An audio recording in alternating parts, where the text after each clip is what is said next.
আজকে রিয়েল সাম নাম্বারের দ্বিতীয় লেকচারটি শুরু করতে যাচ্ছি। আর দ্বিতীয় লেকচারের শুরুতে যেটা আছে সেটা হচ্ছে ইন্টেজার। তো ইন্টেজার বা পূর্ণসংখ্যা বিষয়টা কি? পূর্ণসংখ্যা হচ্ছে শূন্য সহ সকল ধনাত্মক ও ঋণাত্মক অখণ্ড সংখ্যাকে পূর্ণসংখ্যা বলা হয়। অর্থাৎ -1 থেকে শুরু, মাইনাস ইনফিনিটিভ থেকে শুরু করে মাইনাস প্লাস ইনফিনিটিভ পর্যন্ত যতগুলো সংখ্যা রয়েছে। তো আমি একটু বোর্ডে গিয়ে একটু বিস্তারিত বলার চেষ্টা করি। যেমন হচ্ছিল মাইনাস ইনফিনিটিভ থেকে শুরু করে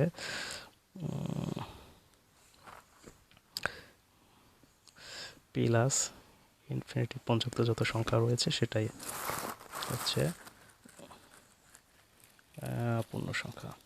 তো যেমন -3, -2, -5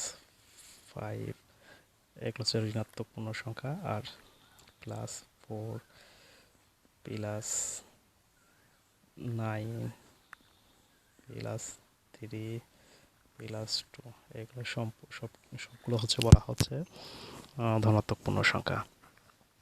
ঋণাত্মক পূর্ণ সংখ্যা আর ধনাত্মক পূর্ণ সংখ্যা, এটাকে বলা হয় ঋণাত্মক পূর্ণ সংখ্যা, এই সংখ্যাগুলোকে বলা হয় ধনাত্মক পূর্ণ সংখ্যা।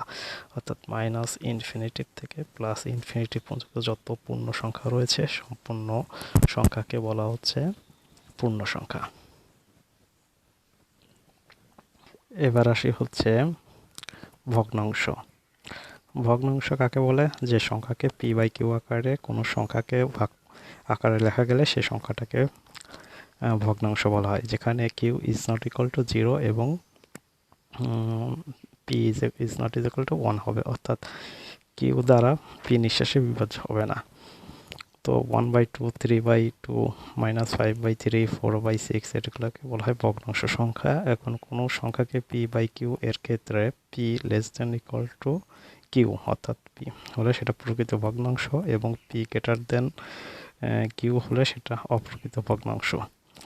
যেমন দেওয়া আছে 1/2, 1/3, 3/2 এগুলো প্রকৃত ভগ্নাংশ। আর 3/2, 4/3, 5/3, 5/4 ইত্যাদি হচ্ছে অপ্রকৃত ভগ্নাংশ। তো প্রকৃত ভগ্নাংশ হচ্ছে p/q আকারে যেটা প্রকাশ করা হয় সেটাকেই বলা হয় ভগ্নাংশ।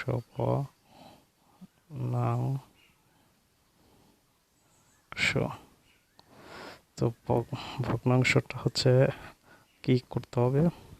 p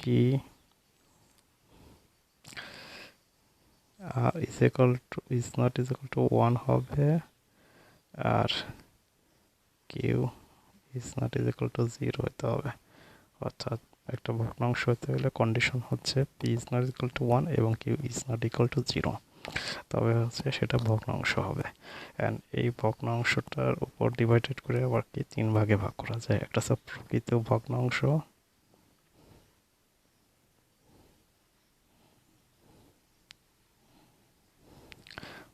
ভগ্নাংশ, যেটা হবে সেটা আছে 1/2, অর্থাৎ 2/3, 4/7 এটা প্রকৃত।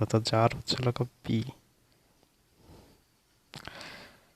গ্রেটার দেন কিউ, অর্থাৎ কিউ এর থেকে p যদি ছোট হয় তবে সেটা হচ্ছে প্রকৃত ভগ্নাংশ। এখন p হচ্ছে 1, p আর একটা আছে 2, p আর একটা আছে 4।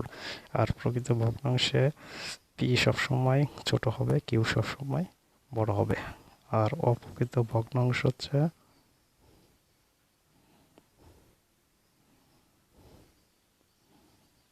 ভগ্নাংশে p গ্রেটার দেন কিউ, যেখানে p বড় হবে q ছোট হবে, সেটাকে বলা হয় অপ্রকৃত ভগ্নাংশ।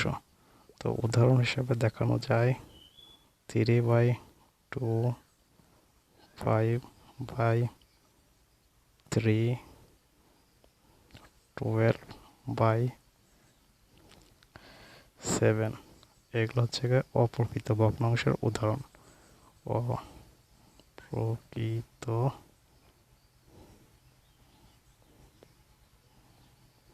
অপ্রকৃত ভগ্নাংশ। তো আর একটা আছে ভগ্নাংশ, সেটা হচ্ছে মিশ্র ভগ্নাংশ। যে সকল ভগ্নাংশ সমস্ত দ্বারা প্রকাশ করা হয়, যেমন 1 সমস্ত, 2/3, এটা হচ্ছে মিশ্র ভগ্নাংশ, যেমন 3 সমস্ত, 5/4, এটা হচ্ছে মিশ্র ভগ্নাংশ। তাহলে ভগ্নাংশ টোটাল কয় প্রকার? একটা হচ্ছে প্রকৃত ভগ্নাংশ, অপ্রকৃত ভগ্নাংশ এবং মিশ্র ভগ্নাংশ।